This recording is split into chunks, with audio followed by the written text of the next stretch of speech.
Hello, beautiful people. It is Michael, and I am in Prague. And let me tell you one thing. I'm staying in the Art Hole hostel, and it's pretty great. I actually arrived pretty late last night, like 11-12 p.m.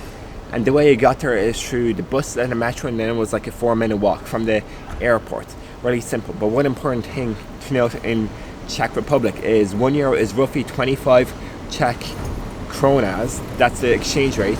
But the airport, €1 is equivalent to around 18 kronas. So if you're ever at the airport, only exchange very small portions of the money. Like I exchanged €20 just to be able to cover the public transport. But bear in mind, 90 minutes of any public transport in the Prague city area is 32 kronas, which is roughly like €1.20. So it's super cheap.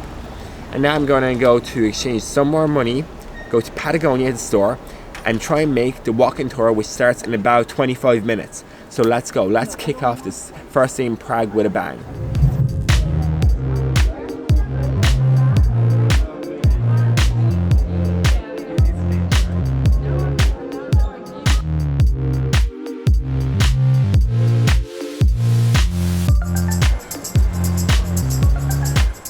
So I exchanged €150 for roughly 3,800 Czech kronas. Pretty decent exchange rate, I'm not gonna lie, it was brilliant. And then running to a free walking tour, I stumbled into another free walking tour, which is apparently a lot better. So I'm just gonna do that. It's up the Old Town and Jewish quarter. I can't wait to find out all this cool info, and yeah, I think it'll be lovely. Wait to start off the day. Oh, this is gonna be great.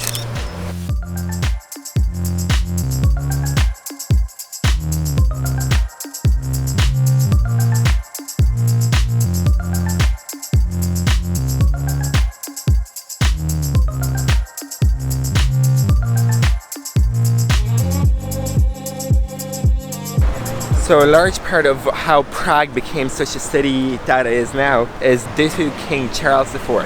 This man was a phenomenal king. He knew 5 languages, he set up the 4th district of Prague and made it into a large city. It's really thanks to him that we have the Prague that we know today. He's a wonderful guy, and in the old square near the church, he actually lived like next door, and that's where you have the passageway. Unfortunately though, all good things kind of have to end. And after that king passed, well, you know, things kind of went downhill, and Prague had a lot of weird history with kings that didn't relate, things changing religions, kicking out Catholics, going Protestant, kicking out Protestants, all that kind of mental nonsense. And yeah, but King Charles I is the one you need to know. He was a man.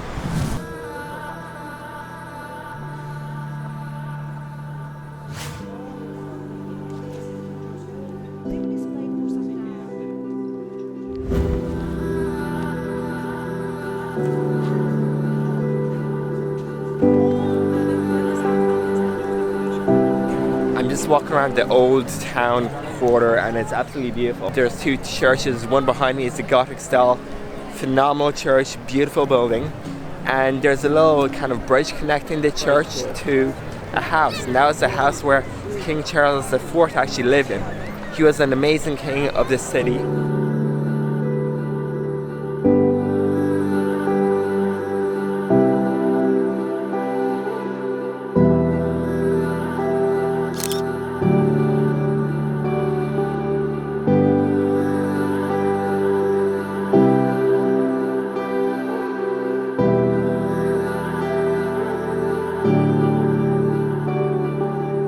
And here's the thing, if you're in Prague, you need to go to the Old Town Square. It's a really big square, super popular, very touristy, a lot of expensive things, tourist traps, but it's so beautiful.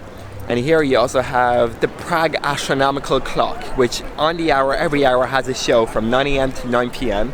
The show only lasts about 15 seconds, but it just has like different figures rotating, making different movements. And it's very symbolic to the people of Prague, kind of shames the people of who don't abide by religions and, you know, commit the crimes, break the commandments, that kind of thing. It's very awesome, and it's so popular. It's one of the things that people in Prague always go to. It's super packed as well. Like, looking around, it's just full of people just waiting 20 minutes before the show even begins.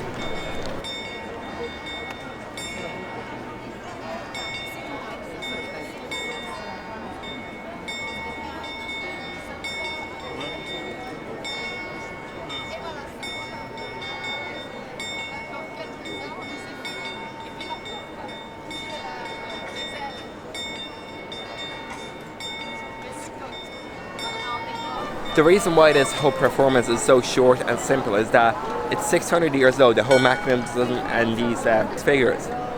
And in that time, like, yeah, 600 years ago, you didn't really have Facebook or the internet to engineer things, so it's still very impressive that it all works nowadays. And believe it or not, but this same clock, nearly exactly the same way, was used in the third Harry Potter, the one with a lot of time references, and it was just a really cool thing to think about.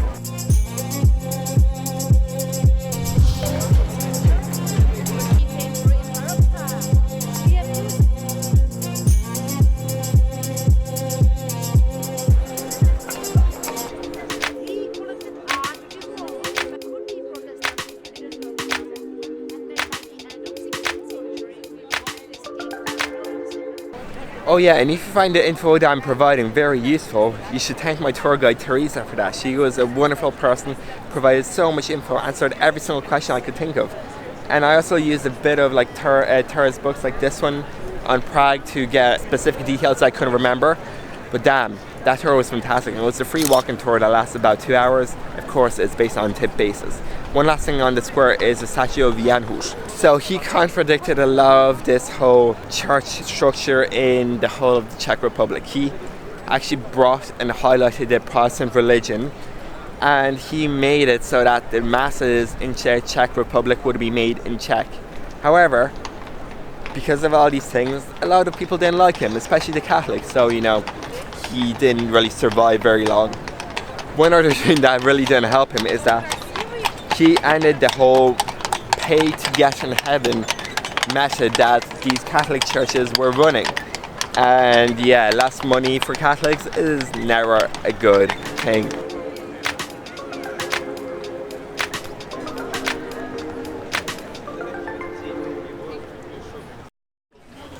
I guess I should talk about this massive bridge that I'm on. It's called Charles Bridge. It's one of those sites in Prague that just needs to be seen. It's half a kilometer long, very, very ancient, and it stands on another bridge that was actually burnt down, I believe, in the 14th century. This medieval bridge has actually 31 statues at each end. Not until recently, it was the main bridge and only bridge in Prague.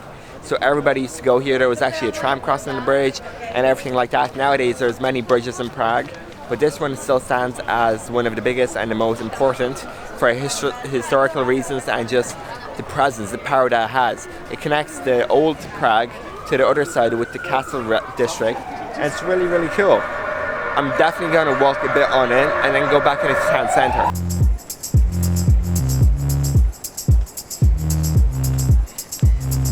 A few things to note about this bridge. It's heavily visited by tourists. You have people walking on it, people selling stuff on it, you have people trying to hustle, make money, people are trying to thieve you and just bribe you in a way.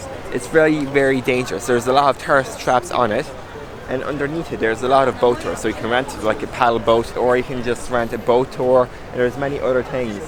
A lot of people actually do recommend going underneath it and just seeing Prague from the river. You can get a really cool tour. I, however, I'm just going to go to the other side, get a quick picture, and then, yeah, head away. On a side note, I think vlogging is not very popular in Prague because I have a lot of people staring at me. But sure, it happens. I don't mind it. Fun fact, if you actually walk a bit north along the river, right by Promenade, you can actually get a really nice view of the whole Charles Bridge. It's one of those views that most people don't talk about because most people go to the high towers like Petrin Tower or somewhere else to get a vantage point, but this view is pretty good and it's completely free, so I'm heading there now.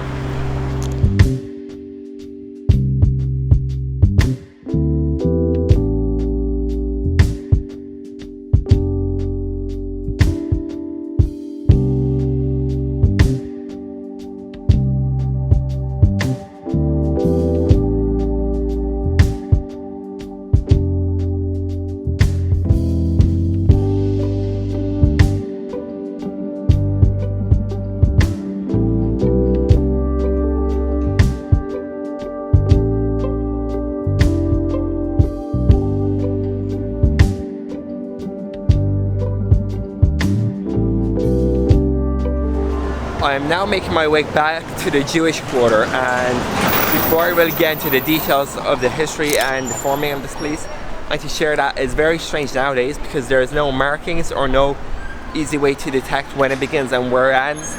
So you kind of need a tour guide's experience to figure that out. Luckily I had that. But I'll share the info that she shared with me, and yeah, it's pretty phenomenal in my opinion. Prague actually has the oldest synagogue in all of Europe. It was built in 1270 and it's nowadays called the New Old Synagogue. It's very old and it's pretty cool. I like it quite a bit just because of that history aspect. In an attempt to summarize a few hundred years of history, the Jewish quarter has 6 synagogues, 6 kind of Jewish churches. They're called synagogues. And in the early days, all the Jews were kind of forced to live in the Jewish quarter, so it became more or less a ghetto. The ghetto got very popular, very busy, and then one king came and kind of abandoned the whole principle of Jewish people being confined to one single area. And the more rich Jewish people who could afford it moved out into nicer areas of the city. And then more poor, really bad, rough Jewish people moved in. And blah blah blah, years of mishaps, years of crime, people get murdered, that kind of thing. Years after that, the whole Jewish living area was completely broken apart. Buildings were just taken down, it was pretty much stripped, and only the synagogues remained. But it was recently rebuilt, recently in European terms, and nowadays it's one of the most expensive and luxurious parts of all of Prague. This is where the rich people live. This is where you have the $3-4 million apartments.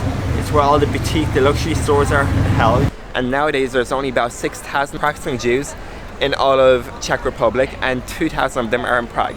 This means that trying to upkeep synagogues is very rough and expensive for them, and that is one main reason why they're all paid for. They're all cost money to visit a synagogue here in Prague. But don't be afraid, because most of them, I believe all of them actually do have some sort of exhibition or museum, so you're getting your money worth, and they're really nicely upkept. So definitely check that out if you have the time or are interested in that kind of history.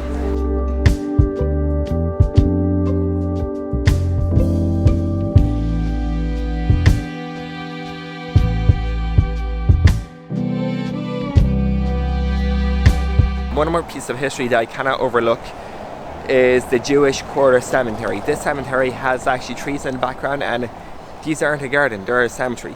There is basically 12,000 tombstones, but in these tombstones there is roughly 100,000-ish bodies, and the thing is they're buried in 7 or 8 layers going downwards. And the reason for that is because in the Jewish faith, the Jewish religion, you cannot remove any bodies or move remains.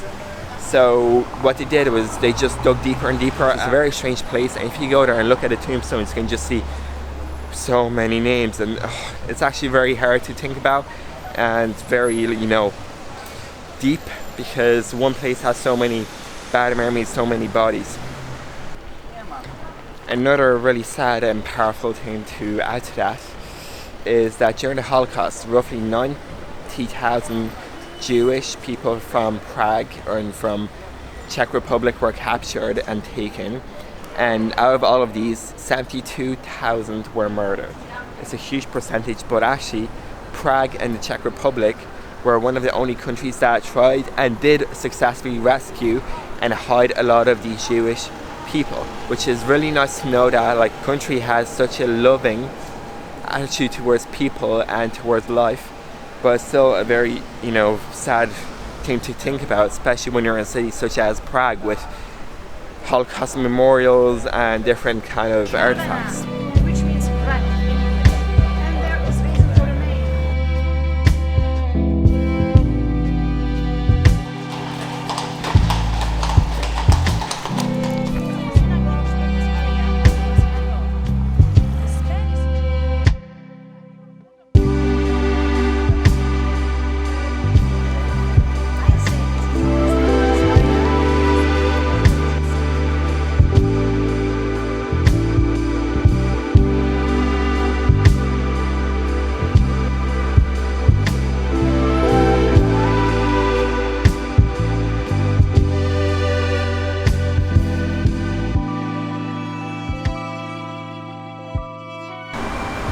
Believe it or not, but the Old Town of Prague is actually roughly 4 meters underground, and it